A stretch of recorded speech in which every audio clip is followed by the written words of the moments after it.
퇴근 후에 남편 차 트렁크를 열었다가 그 안에 놓인 낯선 물건들을 봤을 때 저는 숨이 턱 막히는 기분이었습니다.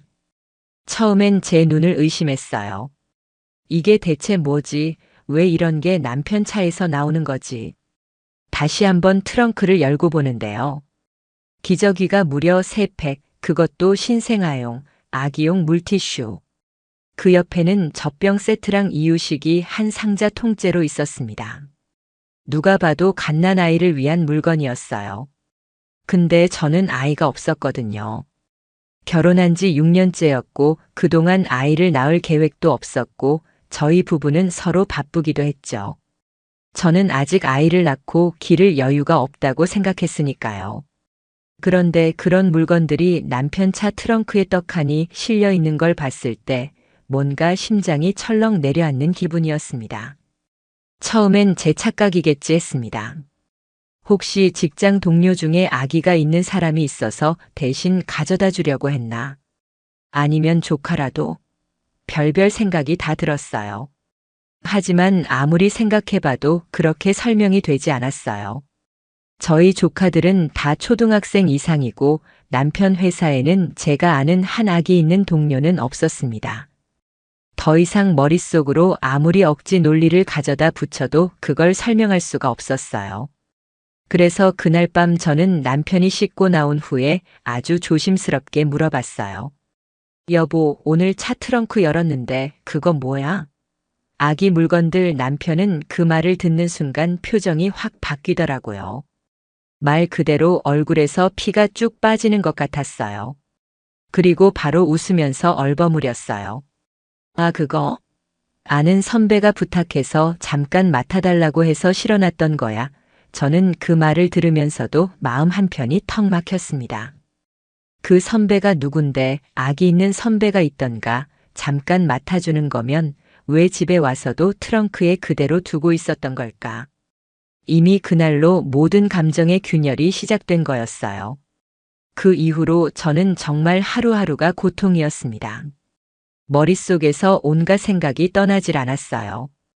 혹시 남편이 외도 중이고 그 여자가 아이를 낳은 건 아닐까? 그럼 저 몰래 가정이 하나 더 있는 건가? 말도 안 되는 상상이지만. 아니, 지금 생각하면 그건 상상이 아니었고 점점 진실로 다가가고 있었던 거예요. 그 다음 날부터 저는 남편의 모든 행동을 기록하기 시작했습니다. 출근 시간, 퇴근 시간, 통화 패턴, 누구와 문자를 주고받는지. 휴대폰 화면을 훔쳐보는 게 제 일상이 되었어요. 남편이 잠들면 저는 조용히 핸드폰을 뒤져보기도 했고, 물론 대부분 잠금이 걸려 있어서 볼 수 없었지만 단 하나, 메일함은 잠금이 없었습니다. 그리고 저는 거기서 실마리를 찾았어요. 한 메일 계정으로 날아온 수많은 알림 메일. 대부분은 쇼핑몰 결제 내역. 그 중에 눈에 띄는 게 있었습니다. 지난주에 결제된 아기띠 하나. 그것도 여자용, 핑크색, 그리고 유모차, 심지어 출산 준비물 패키지 세트까지. 날짜를 보니까 지난 몇 달 동안 꾸준히 뭔가를 사왔더라고요.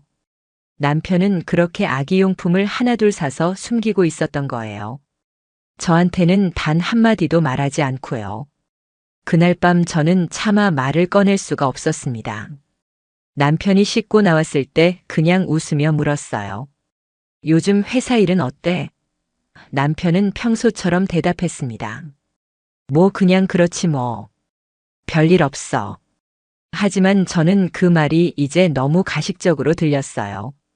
제 속은 끓어오르고 있었고, 심장은 두근거렸고 머릿속은 새하얘졌어요. 그리고 그 다음 날, 저는 회사를 조퇴하고 남편 회사 근처로 향했습니다.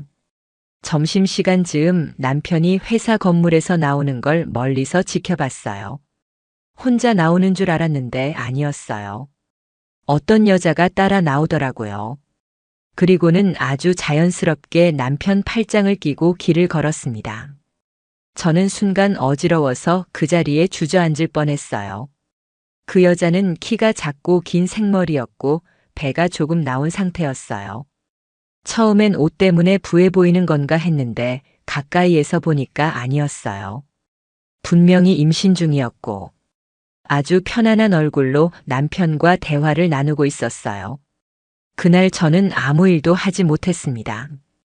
정신이 멍했고 아무 생각도 나지 않았어요. 집에 와서도 멍하니 앉아만 있었어요. 그리고 밤에 남편이 퇴근했을 때 저는 아무 말도 하지 않았습니다. 그냥 조용히 웃으며 밥을 차렸어요. 속이 끓고 있었지만 그걸 내색할 수 없었어요. 너무나도 뻔뻔한 얼굴로 제 앞에 앉아 있는 남편을 보면서 저는 그저 이 악물고 웃었어요. 그날 이후 저는 모든 준비를 시작했습니다. 통화 기록 확인, 위치 추적, 카드 사용 내역까지 하나하나 다 수집하기 시작했어요. 남편이 자는 시간마다 저는 그의 휴대폰을 조심스럽게 뒤졌습니다. 어느 날 드디어 사진첩에서 증거를 발견했어요. 아기 초음파 사진, 그리고 우리 아기라는 제목이 붙은 사진 앨범. 안에는 그 여자와 남편이 손을 잡고 찍은 사진, 배를 쓰다듬으며 찍은 사진. 심지어 병원 진료실에서 함께 찍은 사진까지 있었어요. 저는 그걸 보는 순간 손이 떨리고 숨이 막혀왔습니다. 이게 현실일 수 있을까? 내가 6년을 함께 산 남편이 나 몰래 다른 여자를 임신시키고 지금까지 아무 일 없다는 듯 내 옆에서 밥을 먹고 웃고 있었다는 사실이 너무나도 충격이었습니다. 울분이 치밀었고 억울함에 숨이 턱 막혔어요. 저는 무슨 죄인가요? 저 혼자만 속고 있었고 저 혼자만 바보였다는 사실이 저를 미치게 만들었습니다. 그래서 저는 그 다음을 준비하기 시작했어요. 더 이상 물러설 이유도, 참을 이유도 없었어요. 남편이 퇴근 후 샤워하는 동안 저는 남편의 차에서 다시 한번 확인했습니다. 트렁크 안에 있던 그 박스들, 그 물건들을 하나하나 꺼내서 사진을 찍었습니다. 기저귀, 분유, 아기 장난감, 이름표가 적힌 작은 신발. 그 모든 물건이 제 가슴에 대못을 박는 것 같았지만 저는 이를 악물고 사진을 찍었어요. 증거가 필요했으니까요. 더 이상 부정할 수 없을 만큼 확실한 증거들이요. 남편은 제가 뭘 알고 있는지도 모른 채 계속 아무 일 없다는 듯 행동했어요. 오히려 요즘 왜 이렇게 살갑냐며 저를 웃으며 바라보더라고요. 속으로는 비명을 지르고 있었지만 저는 그 미소에 맞춰 더 크게 웃었습니다. 이제 곧 이 남자의 세상이 무너질 거니까요. 지금까지 내가 느꼈던 고통, 치욕, 모멸감, 그 모든 걸 반드시 되갚아줄 거라고 저는 다짐했어요. 아무도 모르게 하지만 절대 가볍지 않게. 단단히 각오하라고 스스로에게 말하면서요. 그날 밤 저는 아예 잠을 자지 않았습니다. 눈을 감을 수가 없었어요. 눈을 감는 순간마다 그 여자와 남편이 함께 찍은 사진들이 머릿속에 떠올랐고, 트렁크에 실려있던 아기 물건들, 그 속에 있던 작은 털모자 하나까지 모든 게 머릿속에서 제멋대로 돌아다니는 느낌이었습니다. 그렇게 하룻밤을 뜬 눈으로 보내고 나니 정신이 또렷해졌어요. 아니, 정확히 말하면 이젠 망설일 이유가 사라졌다는 뜻이었죠. 그 다음 날부터 저는 모든 일상을 복수에 맞춰 재편하기 시작했어요. 우선 회사에 연차를 냈습니다. 당장 퇴사하긴 어렵지만 이걸 준비할 시간은 필요했거든요. 저는 혼자 조용히 남편 회사 인근 카페를 돌며 그 여자의 얼굴을 찾아다녔어요. 사진은 이미 확보해뒀기 때문에 비교만 하면 됐습니다. 그리고 3일째 되는 날 마침내 그 여자를 다시 마주쳤어요. 남편 회사 건물 근처 작은 카페에서였어요. 배는 더 불러 있었고 얼굴은 창백했지만 분명히 그 여자였습니다. 그 여자는 혼자 앉아 무언가를 적고 있었고 저는 반대편 창가 자리에 앉아서 조용히 지켜봤습니다. 아무런 감정 없이 보려 했지만 가슴속에서는 끓어오르는 것이 있었습니다. 분명히 내가 아는 남자의 아이를 품고 있으면서 저렇게 아무렇지 않게 커피를 마시는 저 얼굴이 너무나도 역겨웠어요. 저 여자가 무슨 생각으로 이 짓을 하는 걸까? 단순히 사랑해서? 아니면 돈이 필요해서? 뭘 믿고 남의 남자를 차지하려 드는 걸까? 별의별 생각이 다 들었지만 저는 애써 감정을 누르며 그녀를 따라다녔어요. 그리고 정말 말도 안 되는 장면을 또 보게 됐습니다. 오후 늦게 남편이 그 여자를 마중 나왔고 그녀가 탄 차량은 우리 집 차였습니다. 그렇습니다. 남편은 제게는 회사 업무 때문에 늦는다고 말해놓고 저 몰래 그 여자를 픽업해서 병원에 데려다 주고 있었던 거예요. 두 사람은 너무도 자연스럽게 대화하며 병원 안으로 사라졌습니다. 그리고 1시간 뒤 병원에서 나와 같은 차에 다시 타더군요. 그 순간 저는 핸드폰을 꺼내 사진을 찍었습니다. 차량 번호, 남편 얼굴, 여자 얼굴, 병원 입구 간판까지 전부 담아서 찍었습니다. 증거 확보였습니다. 그날 밤 저는 다시 아무렇지 않은 척 남편을 맞이했습니다. 그는 피곤하다며 씻고 침대로 누웠고 저는 조용히 옆에서 그 얼굴을 지켜봤어요.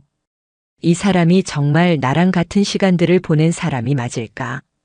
나랑 결혼하고 같이 살고 같이 밥을 먹던 사람이 맞을까? 그런데도 이렇게 쉽게 다른 여자와 함께 아이를 갖고 아무렇지 않은 얼굴로 나와 같은 침대에서 잠을 자는 게 가능한 사람인가? 이런 인간이었던 걸까? 그 생각에 치가 떨렸어요. 그 다음 주 주말 저는 일부러 남편에게 친구들과 여행을 가겠다고 말했습니다. 그리고 하루짜리 가방을 들고 나간 뒤 근처 호텔에 묵었어요. 목적은 하나였습니다. 집안을 조사하기 위해서요. 남편이 외출한 사이 저는 몰래 집에 다시 들어갔습니다. 그리고 제일 먼저 간 곳은 옷방이었습니다. 남편의 옷 중 하나가 이상하게 크고 낡아 보였거든요. 꺼내서 확인해 보니 주머니 안에서 초음파 사진이 한 장 더 나왔습니다. 그 뒤에 적힌 날짜는 일주일 전. 여전히 그 여자와 병원에 다니고 있다는 뜻이었습니다. 주방 서랍 안쪽에 있는 영수증 뭉치들 중에서도 병원 진료비 카드 명세서를 발견했습니다. 남편은 제 카드로 병원비를 결제하고 있었습니다. 제 명의로 된 신용카드를 사용해서요. 말 그대로 제가 남편 외도의 후원자였던 겁니다. 누군가에게 아이까지 안겨준 남편이 그 여자의 검진비와 태교용품을 제 돈으로 사주고 있었다는 사실은 정말 상상을 초월할 정도의 배신감이었습니다. 숨이 막히고 머리가 핑 돌고 세상이 흔들리는 기분이었습니다. 그런 인간한테 내 청춘을 줬다는 사실이 견딜 수 없을 만큼 분했습니다. 저는 증거를 전부 정리해서 USB에 담았습니다. 그리고 법률 상담을 받기 시작했습니다. 처음 상담실에 들어가서 변호사에게 상황을 설명하는 동안 제 손은 계속 떨렸고 목소리는 자꾸 갈라졌습니다. 창피하고 치욕스러웠지만 이제는 숨길 필요가 없었어요. 모든 걸 꺼내놓고 정리를 시작해야 했거든요. 변호사는 말했습니다. 이 정도 증거면 법적으로 충분합니다. 이혼 소송 가능하고 상간자 소송도 별개로 진행할 수 있어요. 그 말을 듣고 저는 확신했습니다. 더는 참을 이유가 없다는 걸요. 그날부터 저는 시나리오를 짰습니다. 단순히 소송만으로 끝내지 않을 생각이었습니다. 저 사람은 그리고 그 여자는 제가 받았던 모욕을 고스란히 되돌려 받아야 했습니다. 남편은 사회적으로도 신뢰가 중요하게 작용하는 직업이었고 그 여자 역시 같은 업계에서 일하고 있었습니다. 저는 이 둘의 관계가 얼마나 적나라하고 구체적인지 모르는 사람들에게까지 낱낱이 보여줄 준비를 했습니다. 남편에게 직접 따져 묻지 않은 것도 전부 이걸 위해서였습니다. 끝까지 몰아붙이기 위해 제 아내 마지막 자존심을 지키기 위해서요. 하루는 일부러 식사 중에 이렇게 말했습니다. 요즘 배가 아픈 날이 많아. 혹시 나도 검진 받아야 하나 싶어서. 남편은 숟가락을 멈추더니 걱정하는 척 묻더군요. 병원 예약 잡아줄까? 같이 갈래? 그 웃음 섞인 말투가 얼마나 기가 막혔는지 모릅니다. 저는 미소 지으며 말했죠. 아니야. 혼자 다녀올게. 그 순간 머릿속에서는 이미 모든 복수 시나리오가 돌아가고 있었습니다. 어떻게 하면 이 남자를 사회적으로 고립시키고 모든 사람들에게 진실을 보여줄 수 있을까? 어떻게 해야 내 억울함을 통쾌하게 뒤집을 수 있을까? 저는 복수를 조용히 그러나 아주 철저하게 진행했습니다. 아무리 열이 받아도 감정적으로 터뜨리면 제가 손해라는 걸 알았거든요. 그래서 단 한 번의 틈도 주지 않기로 마음먹었습니다. 우선 첫 번째로 한 일은 익명 계정을 만들어 남편과 불륜녀가 함께 찍힌 병원 출입 사진을 정리하는 것이었습니다. 얼굴은 흐리게 처리했지만 병원 이름 간판과 날짜는 그대로 뒀고 차량 번호는 일부러 흐리지 않았습니다. 그 사진을 아주 은근히 퍼뜨릴 수 있는 커뮤니티에 올렸습니다. 같은 지역 주민들이 자주 보는 맘카페와 지역 커뮤니티였어요. 출산 앞둔 미혼모와 유부남? 이라는 자극적인 제목을 붙였습니다. 반응은 빠르게 왔습니다. 게시물은 순식간에 퍼졌고 사람들은 누구냐고 병원이 어딘지 차 번호로 신상이 나오는 거 아니냐며 열을 올렸어요. 저는 댓글을 달지 않고 조용히 지켜보기만 했습니다. 소문은 순식간에 남편 직장 근처까지 번졌습니다. 익명이라지만 차량 번호를 아는 사람은 금세 알아차릴 수 있었거든요. 남편이 그 여자와 차를 함께 타고 병원에 다닌 걸 본 사람도 있었을 겁니다. 조용히 퍼진 그 불길은 이미 꺼지지 않을 상태였습니다. 남편은 그 사실을 전혀 모르고 있었습니다. 평소보다 약간 예민해진 정도였고 휴대폰으로 뭔가를 자주 확인하긴 했지만 아직 제 얼굴을 보며 의심하진 않았어요. 저는 여전히 아내 역할을 열심히 했습니다. 웃으며 밥을 차리고 대화를 유도했고 남편이 피곤하다고 하면 조용히 내버려 두었습니다. 겉으론 평온한 아내로 속으론 분노를 품은 폭풍처럼 숨쉬며 지냈어요. 그러던 중 남편이 집에 들어오자마자 제게 화를 내며 물었습니다. 회사에 이상한 소문이 돌고 있어. 나랑 어떤 여자랑 병원 다녔다고. 저는 딱히 놀라는 척도 하지 않았고 그냥 천연덕스럽게 되물었어요. 그런 소문이 왜 나는데? 남편은 멍하니 제 얼굴을 쳐다보며 말했죠. 차 번호까지 나왔대. 나 번호 바꿔야 하나 고민 중이야. 그 말을 듣고 저는 속으로 웃음을 삼켰습니다. 그가 아무것도 모르고 있다는 것이 더 기가 막혔거든요. 그날 밤 저는 조용히 불륜녀의 SNS 계정을 파악했습니다. 생각보다 허술했어요. 비공개였지만 프로필에 써둔 문구 덕분에 쉽게 검색할 수 있었고 사진들을 보면 남편과 공유하는 장소들이 티가 나는 부분이 많았습니다. 그 계정은 지인들만 보게 되어 있었지만 저는 그중 한 명이었던 부계정 하나를 우연히 찾을 수 있었습니다. 그리고 그 계정을 통해 모든 사진과 게시글을 확인할 수 있었어요. 가장 최근 게시물엔 이런 문구가 적혀 있었어요. 세상에서 가장 따뜻한 선물. 기다리는 시간이 설레임으로 가득해. 그 밑엔 병원 복도에서 찍힌 사진이 있었고 남편의 손목시계가 사진 한 켠에 고스란히 찍혀 있었습니다. 너무도 명백한 증거였습니다. 저는 그 게시물을 캡처해서 증거 파일에 추가했고 동시에 해당 계정 스크린샷 수십 장을 확보했습니다. 그 모든 걸 변호사에게 전달하면서 저는 이렇게 말했어요. 이 사람들 아주 천천히 무너지게 해주세요. 그 다음 순서는 남편 회사였습니다. 남편이 일하는 부서는 기밀성이 높았고 사내 기강이 엄격한 곳이었기 때문에 사생활 문제에 대해서도 상당히 예민했어요. 저는 익명의 메일을 인사팀 쪽으로 보냈습니다. 메일에는 정중한 어투로 작성된 내용과 함께 사진 2장을 첨부했습니다. 해당 직원이 근무 시간 외에도 타인과의 사적 접촉으로 회사 이미지를 손상시키고 있다는 제보가 있습니다. 문장 하나하나를 일부러 냉정하고 객관적으로 썼습니다. 감정이 실리면 오히려 신뢰를 잃을 수 있었기 때문이죠. 그리고 며칠 뒤 남편은 퇴근 후 저에게 이렇게 말했습니다. 회사에서 조사가 들어왔어. 누가 나에 대해 이상한 제보를 했대. 그냥 다 미친 것 같아. 저는 고개를 끄덕이며 말했어요. 그래. 요즘 회사 분위기 이상하겠다. 남편은 그 말에 괜히 짜증을 냈고 갑자기 감정을 터뜨렸습니다. 나 요즘 너무 피곤해. 괜히 나까지 엮이는 느낌이야.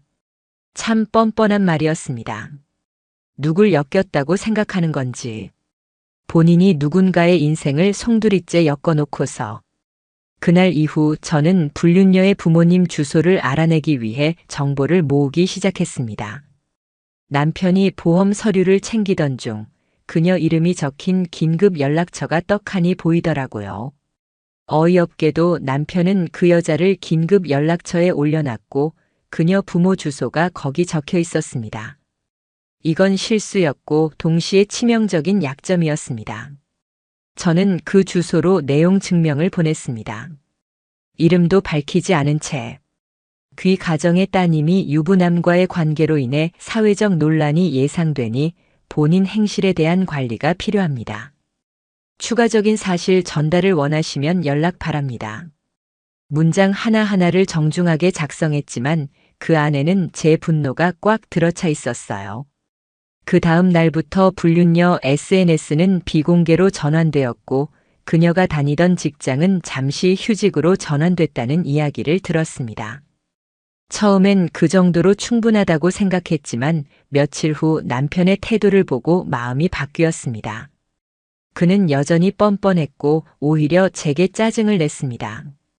밥이 식었다느니 반찬이 왜 항상 비슷하냐느니 심지어는 제가 요즘 왜 꾸미질 않느냐고 말하기도 했습니다. 그 말에 저는 입을 다물 수밖에 없었어요. 어떻게 사람이 이럴 수 있을까? 아무리 뻔뻔해도 그렇지 최소한의 죄책감은 있어야 하는 거 아닌가요? 그 순간 저는 결심했습니다. 이제는 저 사람이 제발 땅바닥에 내팽개쳐졌다고 느낄 만큼 무너져야 한다고. 단순한 복수로는 부족하다고. 저는 아예 그의 세상을 송두리째 흔들기로 했습니다. 지금까지 쌓아온 신뢰, 커리어, 관계, 이미지, 모든 걸 하나씩 흔들고 뒤틀고 뒤엎기로 했어요. 그래서 다음 단계로 넘어가기 위한 마지막 준비를 시작했습니다. 법적 소송 서류, 증거 파일 일괄 정리, 불륜녀의 SNS 캡처, 남편의 병원 출입 기록, 차량 위치 로그, 문자 메시지 원본, 그가 저 몰래 보낸 돈 송금 내역까지. 저는 A4 용지 수십 장 분량의 정리 자료를 만들어냈습니다. 그걸 보는 순간 변호사는 단 한마디만 했습니다. 이 자료 법원에서 아주 좋아할 겁니다. 소송 서류가 접수되고 며칠이 지나자 남편의 얼굴에서 웃음이 완전히 사라졌습니다. 그가 처음으로 저를 마주하고 눈빛을 피했습니다.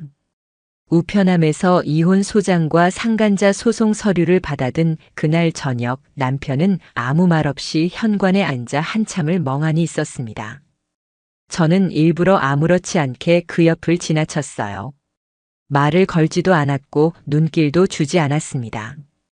그제야 알겠더군요. 사람이 무너지는 건 소리 없이 시작된다는 걸요. 그날 밤 남편은 식탁에 앉아 말했습니다. 진심이야? 이혼하자는 거? 저는 조용히 말했어요. 진심이 아니면 그렇게까지 준비했겠어? 남편은 손으로 얼굴을 감쌌고 한동안 말을 잇지 못했습니다. 그리고는 갑자기 헛웃음을 치더군요. 나랑 한 번도 이야기 안 했잖아. 그 여자랑 그런 사이 아닌 거 알잖아. 거기서 저는 처음으로 남편에게 정색하며 말했습니다. 초음파 사진도 보고 병원도 따라가 봤고 트렁크도 열어봤고 그 여자 SNS에 올라온 글도 봤어. 아직도 아닌 척 하려는 거야? 남편은 아무 말도 하지 않았습니다. 말 그대로 벙쪄 있더군요. 소송은 순조롭게 진행됐습니다. 제가 준비한 자료들이 너무도 명확했고 남편 측에서는 특별히 반박할 만한 근거도 없었습니다. 변호사도 말했죠. 이런 경우는 오히려 이혼을 넘어서 형사고소를 검토하는 분들도 많습니다. 충분히 배상 요구 가능해요. 저는 그 말이 무서울 정도로 기쁘게 들렸습니다. 드디어 제가 겪은 그 지독한 배신과 치욕이 법 앞에서 정당화되는 순간이 오는 거였으니까요. 불륜녀에게도 상간자 소송장이 전달되었습니다. 그녀가 소송장을 받고 연락을 해왔습니다. 낯선 번호로 걸려온 전화. 처음에는 받지 않으려 했지만 저는 결국 받았습니다. 저기 혹시 이유진 씨 맞으세요? 저는 아무 말 없이 기다렸습니다. 그녀는 떨리는 목소리로 이어갔어요. 그 사람 진심으로 사랑한 거 아니에요. 저 그런 의도 아니었어요. 그냥 감정이 흐르다 보니 그 순간 저는 웃음이 나왔습니다. 사랑한 게 아니라고요? 감정이 흐르다 보니 유부남과 아이까지 가졌다고요? 그렇게 철없는 소리를 늘어놓는 저 목소리를 들으면서 저는 단 한마디로 통화 종료했습니다. 법원에서 말하세요. 그 뒤로 그녀는 몇 차례 문자를 보냈습니다. 울며 빌고 오해라고 하고 자기도 속았다고. 하지만 저는 단 하나도 답하지 않았습니다. 그 모든 감정은 제가 남편에게 느꼈던 수치심과 비교할 수 없을 만큼 가벼웠으니까요. 그들은 함께 나를 무너뜨렸고 나는 그 대가를 반드시 끝까지 물릴 생각이었습니다. 회사 쪽 상황도 급변했습니다. 남편은 인사팀에서 별도 면담 통보를 받았고 결과적으로 프로젝트에서 제외됐다는 소식을 듣게 됐습니다. 이후 비공식 경고가 내려졌고 승진 루트는 완전히 끊겼습니다. 아마도 몇 달 내 사직서 제출 요구가 내려올 가능성이 크다는 얘기도 들렸습니다. 저는 그 소식을 지인의 남편을 통해 전해 들었어요. 그 소식을 들으며 저는 아무런 동정심이 들지 않았습니다. 오히려 그게 시작일 뿐이라는 생각뿐이었어요. 그 무렵부터 남편은 집에서 거의 말이 없어졌습니다. 하루 종일 멍하니 누워있거나 밖에 나갔다가도 일찍 들어오고 밥도 제대로 먹지 않았습니다. 그렇게 앓는 소리를 내는 걸 들으면서도 저는 단 한 번도 위로하지 않았습니다. 불쌍하다고 느낄 틈도 없었어요. 내 마음이 그렇게 망가졌을 때 이 사람은 고개조차 돌리지 않았으니까요. 그 여자의 배가 불러가는 동안 저는 울면서 밥을 차리고 그 앞에서 억지로 웃으며 살아왔으니까요. 한 번은 이런 말도 하더군요. 우린 진짜 아이를 낳고 살았으면 어땠을까? 저는 그 말에 아무런 대답도 하지 않았습니다. 그런 말을 할 자격이 어디 있다고 생각하는 걸까요? 이미 다른 여자와 함께 아이를 준비해 놓고 그 아이 출산에 들떠있던 주제에 감히 내게 그런 말을 한다는 것 자체가 저를 한 번 더 무너뜨리는 행위였습니다. 이혼 서류를 법원에 제출하고 날짜가 잡히는 순간 저는 서서히 짐을 정리하기 시작했습니다. 그 집에서 나갈 준비를 했고 그 사람과 관련된 물건들을 하나씩 박스에 담기 시작했어요. 반지를 빼는 순간이 가장 쓰렸습니다. 6년간 한 번도 빼지 않았던 결혼 반지, 그 안쪽에는 영원히 함께라는 문구가 각인되어 있었고 그걸 보며 저는 또다시 비웃을 수밖에 없었습니다. 영원이라는 말이 얼마나 가벼운지, 한 사람의 배신 앞에 얼마나 허무해지는지 저는 이 결혼을 통해 뼈저리게 알게 됐습니다. 이사 준비를 하면서 저는 마지막 복수를 준비했습니다. 바로 남편 직장에 제출된 징계 기록에 추가 증거 자료를 제보한 것이었습니다. 익명으로 다시 한번 이전보다 더 구체적인 정보와 함께 출장 명목으로 외박했던 날짜의 카드 내역, 위치 기록, 차량 블랙박스 영상, 심지어 병원 입장 시각과 맞물린 카카오티 이용 기록까지 정리해서 제출했습니다. 이제 남편은 변명할 여지도 회피할 틈도 없었습니다. 그의 모든 거짓말은 기록으로 증명됐고 회사를 통해 그 대가를 받게 될 것입니다. 불륜녀 쪽도 조용히 있지 않았습니다. 그녀의 부모님이 직접 사과하러 오겠다고 연락을 해왔습니다. 그녀가 너무 놀라고 있다며 출산도 앞두고 있으니 마음을 좀 누그러뜨려 달라고. 저는 딱 잘라 말했습니다. 제 감정은 법정에서만 말하겠습니다. 감정이라는 말이 입에 붙기도 싫었어요. 저는 이 상황을 감정이 아니라 원칙과 대가로 바라보고 있었으니까요. 이혼 재판일이 가까워지면서 남편은 며칠간 집을 나갔습니다. 친구 집에 있다고만 했고 어디서 무엇을 하는지 알 수 없었습니다. 한 번도 전화도 오지 않았고 문자를 보내지도 않았습니다. 그렇게 연락 없는 며칠이 지난 후 그는 다시 집에 들어왔고 그 얼굴은 완전히 변해 있었습니다. 수척했고 무기력했고 말수도 줄었고 그리고 저를 향해 이렇게 말했습니다. 그래, 내가 이긴 거야. 하지만 저는 웃지도 않았고 대꾸하지도 않았습니다. 이건 이긴 게 아니었습니다. 나는 이미 졌던 사람이었어요. 단지 그 패배의 책임을 지우고 싶었던 거예요. 제 인생을 이렇게 엉망으로 만든 이 사람에게 그 죗값을 보여주고 싶었던 것뿐이었습니다. 이혼 판결은 제 쪽의 완전한 승소로 끝났습니다. 재산 분할도 법적으로 제가 더 많이 가져가는 조건이었고 위자료도 제 요구대로 정해졌습니다. 판결문을 받던 날 저는 조용히 복사본을 챙겨 가방에 넣고 법원 계단을 내려왔습니다. 그 계단 하나하나를 밟으면서도 아직도 꿈을 꾸는 것 같았어요. 이 모든 일이 정말 내 삶에서 일어난 일이 맞는 건가? 어떻게 이렇게 비현실적인 일이 6년 동안 함께 살았던 남편과 벌어졌는지. 세상이 돌고 돌아 도대체 왜 나한테 이런 몫이 주어진 건지. 그렇게 스스로에게 계속 묻고 또 물었어요. 남편은 마지막 순간까지 사과하지 않았습니다. 고개를 숙이긴 했지만 눈빛은 공허했고 말은 뻔뻔했어요. 미안하다는 말밖에 할 수 없어. 그 말이 저를 더 허탈하게 만들었습니다. 그 정도로 사람 하나를 부숴놓고도 그저 말 한마디로 끝낼 수 있다는 듯한 태도, 그걸 바라보며 저는 확신했어요. 이 사람은 끝까지 변하지 않을 거라고요. 제가 옆에 있었든 없었든 그는 자신의 이기심으로 또 다른 누군가를 다치게 할 거예요.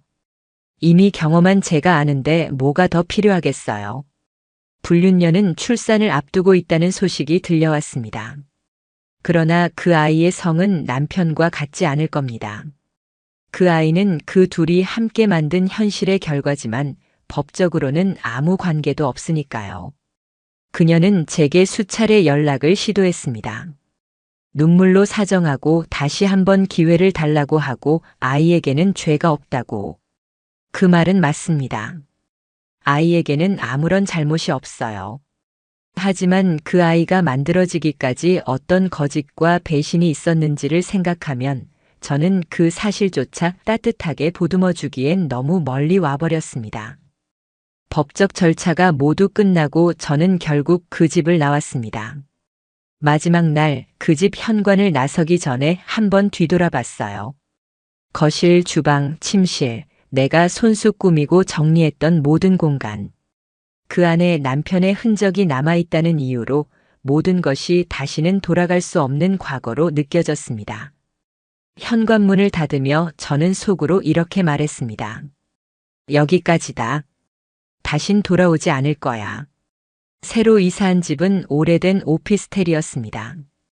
큰 욕심을 부릴 수는 없었어요. 하지만 그 공간은 온전히 저만의 것이었고 누구의 눈치도 볼 필요가 없었습니다. 그 안에서 저는 스스로를 다시 세우기 시작했어요. 처음엔 아침에 눈 뜨는 것조차 버거웠지만 시간이 조금씩 약이 되기 시작했습니다. 하루에 한 끼는 따뜻한 음식을 먹고 밖에 나가 햇빛을 받고 오래 안 읽었던 책을 펼치고 그 단순한 행동들이 제 정신을 붙잡아 줬습니다. 가끔은 저 자신에게 물었습니다. 내가 그렇게까지 해야 했을까? 조금만 참았으면 편하게 살 수 있었던 건 아닐까? 그 아이에게 조금이라도 이해를 보여줬으면 결과가 달라졌을까? 하지만 돌아오는 대답은 늘 같았어요. 아니, 나는 끝까지 나 자신을 지키고 싶었어. 남들이 뭐라고 해도 나는 내가 받아야 할 존중을 포기하고 싶지 않았어. 그게 비록 외로운 길일지라도. 그 후로 몇 달이 흘렀습니다. 저는 직장을 옮겼고 새로운 사람들과 일하게 됐고 제 자신에 대해 조금씩 말하는 법을 배워갔어요. 아직은 누구를 믿는 게 조심스럽지만 적어도 이전보다 훨씬 강해진 저를 느끼고 있었어요. 더는 누군가에게 전부를 맡기지 않기로 다짐했고 제 삶의 주인은 저라는 걸 다시 한번 마음속에 새겼습니다. 이 모든 일을 겪고 나서 저는 깨달았습니다. 가장 큰 복수는 그들을 잊고 나를 되찾는 거라는 걸요. 그들이 나를 어떻게 봤든 그들이 어떤 삶을 선택했든 이제 내 삶엔 더 이상 그들이 존재하지 않습니다. 나는 나의 시간 위에, 나의 감정 위에, 그리고 나만의 가치 위에 다시 살아가기로 했습니다.